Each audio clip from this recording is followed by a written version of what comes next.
창세기 17장 9절부터 14절 말씀 제목은 베어내야 할 것입니다. 베어내야 할 것. 지금은 겨울이죠. 하지만 가을이나 봄이 되면 가지치기를 합니다. 쓸모없고 식물의 생장과 열매 맺음에 도움이 되지 않거나 지나치게 웃자라는 걸 방지하고 참다운 결실을 보기 위해서지요. 산이나 길거리 혹은 공원 등에서 가지치기를 하는 걸 자주 봅니다. 그렇게 하고 나면 나무가 다시 멋지게 자랍니다. 썩은 것, 안 좋은 것들을 잘라내어 나무도 처음에는 아픔을 겪지만 이후엔 멋지고 아름답고 건강하게 자랍니다. 이처럼 우리도 베어내야 할 게 있습니다. 우리 신앙의 건강과 잘 자람을 위해서 그렇게 해야 합니다. 우리 신앙의 열매 맺음에 도움이 되지 않는 것들, 믿음이 겉으로만 자라 보이게 하는 것들을 잘라내고 솎아내야 합니다. 이런 믿음의 가지치기가 필요한 것이죠. 그래야 우리는 하나님의 자녀로 쑥쑥 자라고 참다운 열매를 맺습니다. 하나님께서는 아브라함과 그에게 속한 모든 남자에게 할례를 받으라 하십니다. 할례는 남성 생식기의 일부를 베어낸다는 의미죠. 하나님이 이것을 하나님의 사람들에게 실행케 하는 이유는 그들이 가져서는 안 될 것들을 잘라내라는 의미입니다.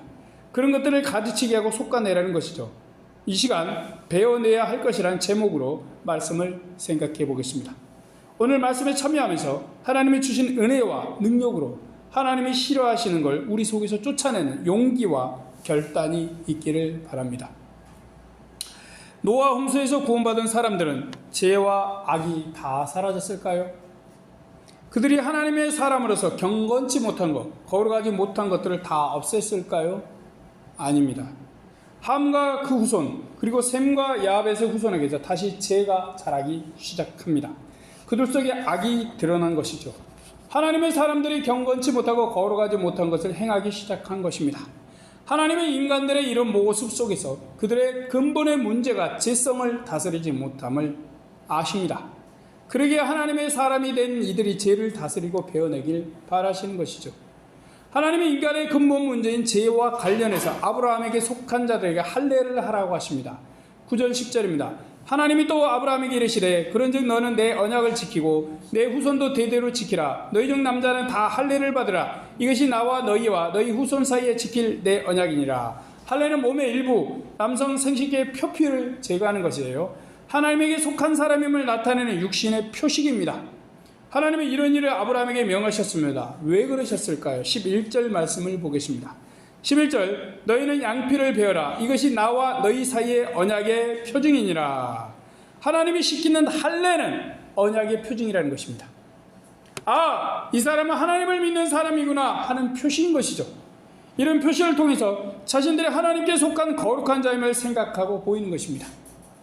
하나님께서 할례를 행하라는 건 너희가 나의 언약의 백성이다. 그러니 그 사실을 잊지 말라는 말씀인 것이죠. 보이는 말씀이 할례인 것입니다. 하나님께서 이것을 행하지 않는 자는 끊어진다 하십니다. 14절입니다. 할례를 받지 아니한 남자 곧 그 양피를 베지 아니한 자는 백성 중에서 끊어지리니 그가 내 언약을 배반하였음이니라. 네, 할례는 해도 되고 안 해도 되는 게 아닌 것이죠. 이것은 하나님과 아브라함 그 후손 대대 사이 지켜야 할 약속입니다. 하나님께 속한 자의 표시이고 증표이기 때문입니다. 그래서 이것을 하지 않는 사람은 하나님과의 언약을 어긴 게 됩니다. 하나님의 사람이라면 반드시 해야 할 것인 것이죠. 하나님은 왜 할례를 아브라함과 후손들에게 하라고 하신 것일까요? 할례가 베어낸다는 것에 답이 있습니다. 할례는 남자 생식기의 일부를 제거하는 것입니다. 이것은 상징이에요. 그럼 무엇에 대한 상징일까요? 에레미야 9장 26절을 보면 이방인은 몸의 할례를 받지 않았고 이스라엘은 마음의 할례를 하지 않았다라고 하십니다. 이방인은 하나님을 믿지 않으니 할례를 하지 않았죠. 그런데 이스라엘은 할례를 했지만 마음이 하나님께 속한 자가 아닙니다. 그들은 하나님 백성의 삶을 살지 않는 것입니다. 그러기에 선지자는 이스라엘이 마음의 할례를 받지 않았다라고 한 것입니다. 할례를 받으면 무슨 소용이냐? 마음의 할례를 하지 않았다. 그러니까 너희는 참 백성이 아니다라는 것이죠. 진짜 할례는 뭐예요? 몸의 일부를 자르는 게 아닙니다. 하나님을 믿는 자의 마음에서 어떠한 걸 제거하는 것이에요. 사람이 진짜 베어내야 할 건 하나님의 사람답지 않게 만드는 것입니다. 그것이 무엇일까요? 바로 죄입니다. 하나님은 아브라함과 후손들을 하나님에게서 멀어지게 하고 진노와 심판을 부르는 죄를 베어내길 바라신 것입니다. 그는 자신과 후손에게서 죄를 베어내야 합니다. 하나님을 섬기는데 도움되지 않는 것들을 잘라야 합니다. 그래야 참된 할례를 하는 것이죠. 그러기에 하나님은 할례가 너희와 너희 후손 사이에 지켜야 할 언약이라고 하신 것입니다. 언약이에요. 반드시 지켜야 할 것이죠. 하나님께 속한 자들은 세상에 속하지 않았습니다. 그들은 죄를 쫓지 말고 경건치 않거나 거룩하지 않은 행위들을 멀리해야 합니다. 하나님과의 언약을 기억하고 하나님의 사람으로 사는 삶을 살아야 하는 것이죠. 이렇게 본질적으로 할례의 중요성은 몸에 있습니까? 아니지요. 마음에 있는 것입니다. 실제로 성경은 몸의 할례보다 마음의 할례를 자주 말씀합니다. 이것이 할례를 명하신 하나님의 말씀의 핵심이기 때문입니다. 이런 이유가 있기에 하나님은 할례를 하지 않는 자 끊쳐지리라 하셨습니다. 할례의 의미를 실행하지 않는 자는 하나님과 그 백성에게서 끊어내집니다. 죄를 잘라내지 못하고 하나님의 애의 것을 두는 것을 베어내지 못하면 뭐예요? 하나님의 백성에게서 잘리죠. 그리고 망합니다. 그러므로 아브람과 그 자손들이 중요하게 여기고 실제 해야 할 건 할례 자체가 아닌 것이죠. 하나님께서 할례를 통해서 요구하시는 정신을 실천하는 것입니다. 그것은 아브라함과 후손이 거룩한 삶을 사는 것입니다. 할례받은 사람답게 세상과 구별된 백성으로 정체성을 유지하는 것이요. 신앙인의 정체성, 하나님의 백성의 정체성을 유지하는 것입니다. 그렇게 하나님만 섬기고 그분의 백성다운 생활과 삶의 태도를 유지하는 것이죠. 그렇게 사는 것입니다. 이것이 하나님께서 할례를 지키신 근본적인 목적입니다. 우리는 하나님께서 아브람과 그 후손들에게 명하신 할례를 들었습니다. 할례는 우리가 들었듯이 남성 생식기의 일부를 베어내는 것이죠. 그렇게 생식기의 표피를 제거하면서 고통을 당합니다. 왜 하나님이 이렇게 고통스럽고 힘든 걸 아브람과 그 자손에게 하라고 명하셨을까요? 피나고 아프고 심히 고통을 동반하는 것인데 말이에요.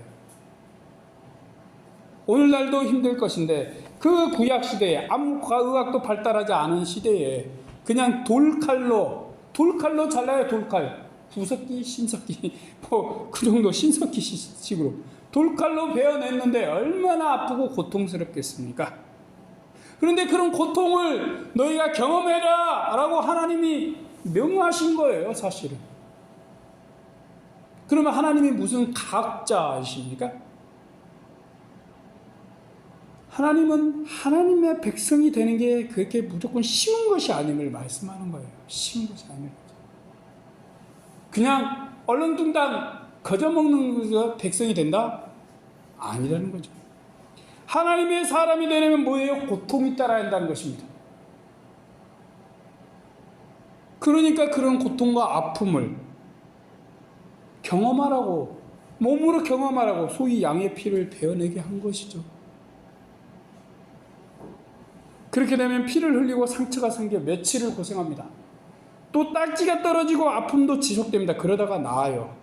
이런 고통과 고난을 수반한 후에 하나님의 사람의 이론이 됐음을 인정받습니다. 한 일주일여 고생을 하는 것이죠. 적어도. 그 이상 고생할 수도 있고요.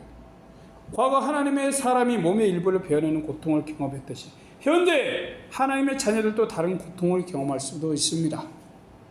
아무것도 없다. 과연 하나님의 사람인가? 하나님의 자녀인가? 생각해야겠죠. 그것은 때로는 몸의 고통보다 더합니다. 우리 사람들이 좋아하고 익숙한 건 어때요? 대부분 하나님이 좋아하시는 게 아닙니다. 특히 죄라는 건 우리에게 발렌타인데이의 초콜릿보다 달콤하고 쌉싸름합니다. 이런 특성을 가지고 있으니 중독성이 매우 강하죠. 중독은 항상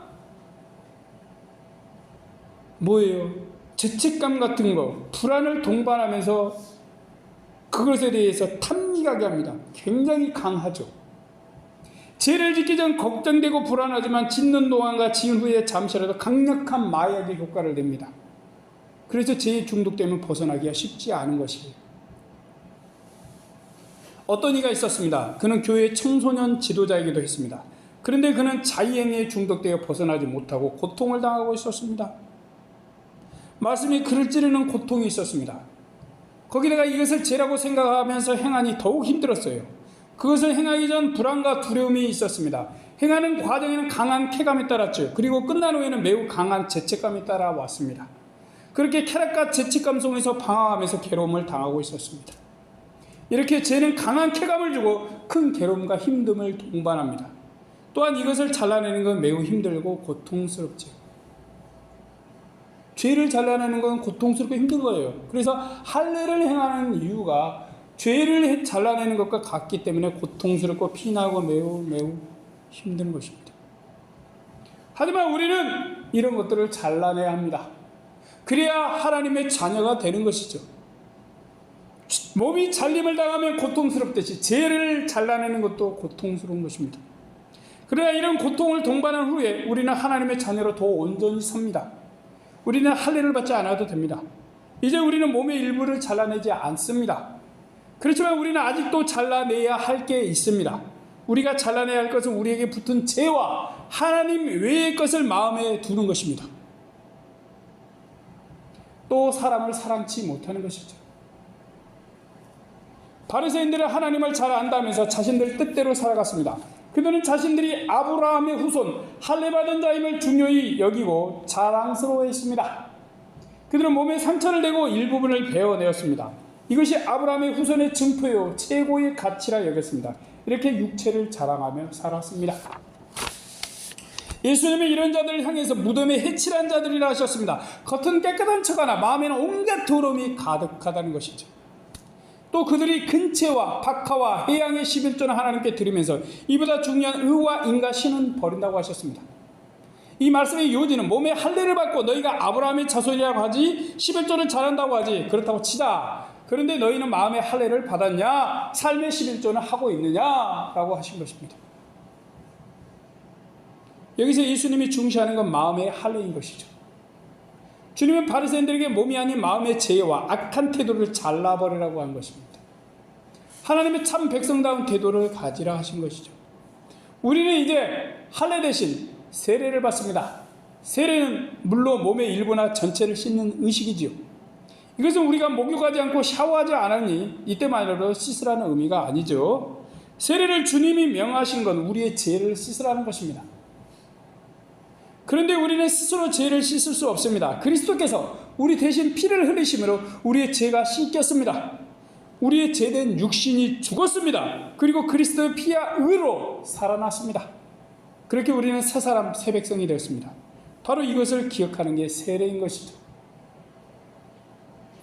이렇게 보면 할례와 세례는 근본적인 의미가 결국 같습니다. 모두 다 하나님으로 인해 새 백성이 되고 새 사람이 되었으니 새 사람답게 살라는 것입니다. 말로만 내가 하나님의 백성이다, 말로만 하나님의 자녀다 하지 말고 참다운 하나님의 백성답게, 새로운 하나님의 사람답게, 자녀답게 살라는 것이죠. 우리가 새 사람으로 사는 건 세상과 구별되는 거룩한 삶을 사는 것입니다. 그리스도의 은혜로 구원받아 하나님의 자녀답게 사는 것이죠. 그러니까 내가 교회 다닌다, 내가 뭘 얼마나 수십 년 다녔다 자랑할 필요 없어요. 내가 정말 하나님의 자녀답게 살고 있는지, 하나님의 새 백성답게 살고 있는 것인지, 하나님의 성경에서 구약과 신약에서 말씀하는 그 말씀의 핵심을 내가 실천하고 있는 것인지 생각해 봐야 됩니다. 그러기에 우리는 우리 속에 굳은 마음을 제거하고 딱딱한 마음을 제거하고 하나님께 부드러운 마음을 주시라고 하시고 그걸 받아야 합니다. 죄된 것들을 잘라내고 하나님 안에서 부드럽고 은혜로운 것들로 채우십시오. 우리는 그리스도의 은혜로 죄와 악한 것들을 씻어내고 끊어냅니다. 또 예수님의 능력으로 하나님이 싫어하시는 부분을 우리 몸과 마음에서 잘라냅니다. 씻어냅니다. 물론 우리가 세례받지 않는다고 구약처럼 끊어지지 않습니다. 세례가 아닌 그리스도의 은혜가 우리를 구원하기 때문입니다. 다만 할례처럼 우리가 예수님의 은혜를 입은 자임을 물을 통해서 몸으로 느끼는 것입니다. 우리는 그리스도의 은혜를 헛되이 하지 마십시오. 그러기 위해서 주님이 명하신 세례의 의미를 잊지 마시기 바랍니다. 또한 하나님께서 아브라함에게 명하신 할례의 뜻을 생각하십시오. 우리는 죄와 세상에서 구별된 거룩한 삶, 경건한 삶을 추구하십시오. 죄를 달라내고 악을 솎아내십시오. 우리를 하나님에게서 멀어지게 하는 것들을 베어내십시오. 우리가 베어내야 할 건 몸의 일부분이 아닙니다. 우리가 씻어내야 할 건 우리의 머리나 몸이 아닙니다. 우리는 그리스도의 십자가로 죄를 베어내야 합니다. 그리스도의 피로 죄와 세상에 대한 욕망을 씻어내야 합니다. 기드온은 하나님을 만나고 아세라 목상을 베었습니다. 우상제단을 파괴했습니다. 우리도 기드온처럼 우리의 죄와 악을 잘라내십시오. 교회 다닌다고 자랑하지 마십시오. 저 사람들은 교회 안 다니고 우리는 교회 다니니 내가 선민이다 착각하지 마십시오. 죄를 잘라내지 않는 자 선민이 아닙니다. 하나님의 자녀가 아닙니다. 죄와 악을 잘라내고 솎아내고 베어내야 합니다. 하나님이 우리 마음을 자르게 맡겨드려야 합니다. 물론 고통이 따를 수 있겠지요. 피가 날 수 있습니다. 힘들 수 있어요. 그렇지만 우리가 이것을 감내하면 우리는 평안해지고 행복해집니다. 정말 하나님의 자녀로 거듭난 사람이 되는 것입니다. 사람이 결혼해도 혼자서 마음대로 살지 않습니다. 아내의 말을 따르고 남편의 말을 따릅니다. 하나님과의 관계도 그렇습니다. 우리가 하나님과 연합하여 살려면 우리에게 사랑을 주신 이의 뜻을 따르십시오. 그것은 하나님의 뜻대로 우리 마음에서 죄를 베어내는 것입니다. 하나님이 싫어하시는 죄된 욕망과 욕심과 우상들을 제거하는 것입니다. 이것은 억지로 행하는 게 아닙니다. 우리가 누군가를 사랑하며 자원하여 따르듯이 사랑하는 하나님의 말씀을 그렇게 따릅니다. 하나님이 할례를 주신 뜻, 주님이 우리에게 세례를 받으라 하신 의미를 기억하십시오. 그리고 하나님의 은혜로 우리에게서 죄를 잘라내고 욕망과 탐욕도 씻어내십시오. 그래야 하나님도 우리가 그분을 사랑하심을 아십니다. 우리가 하나님에게서 끊어지지 않겠지요. 그리스도의 은혜도 우리를 떠나지 않습니다. 그런 우리에게 죄의 배움과 씻어냄, 우리를 새롭게 하시는 하나님의 은혜와 사랑이 함께하길 바랍니다. 아멘. 기도하겠습니다. 하나님, 오늘 말씀을 들으면서 참 고민됩니다. 우리가 배워내야 할 것, 우리 몸의 일부가 아니고 우리가 씻어내야 할 것은 우리의 머리에 물 몇 방울 혹은 우리 몸이 전체가 씻어지는 것이 아니라는 사실입니다.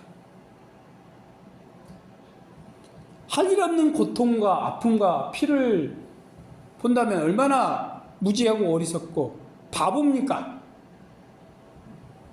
하지만 하나님은 절대로 그렇게 하지 않습니다. 하나님의 백성에게 고통과 아픔과 피를 경험하게 한 것입니다. 하나님의 백성이 되는 게 그렇게 만만한 것이 아니다는 것입니다. 그런데 우리는 어떻습니까? 그냥 뭐 교회 한번 다니고 주일날 한번 교회 한번 나오고 헌금 한번 하면 모두 다 그냥 하나님의 백성 자녀야 된 노릇 다 했다라고 착각하면서 살기도 합니다. 그런데 하나님께서 원하시는 건 그런 것이 아닙니다. 그러면 아브라함에게 할례를 행하라고 하지 않으셨죠? 예수님이 십자가를 지지 않으셨죠? 우리에게는 고통이 따라합니다. 죄를 잘라내는 고통이 따라야 되고요. 악을 베어내는 아픔이 있어야 합니다. 그것들은 우리 몸과 같이 일부분이 되어 있습니다. 하나님 그것들을 잘라내고 베어내고 씻어내야 합니다. 힘듭니다. 고통스럽습니다. 또는 피를 보는 것 같습니다. 하지만 우리는 그것들을 넘어서야 합니다. 세상의 것들을 자랑하고 싶은 마음을 잘라내야 하고요. 내 욕심과 욕망대로 마음대로 살고 싶은 것들을 표현해야 합니다. 그리고 제때는 우리 마음을 씻어내야 합니다. 주님 우리를 불쌍히 여기시고 긍휼하게 주시옵시고 우리의 그런 능력과 은혜를 다하여 주시옵시고 우리에게 마음을 정결하게 하여 주시옵시고 우리의 삶이 거룩해지게 하여 주시옵시고 하나님 인도하여 주시옵소서. 부족한 용념을 붙들으시고 함께 하여 주시옵소서. 우리 구주 예수님의 이름으로 기도드립니다. 아멘.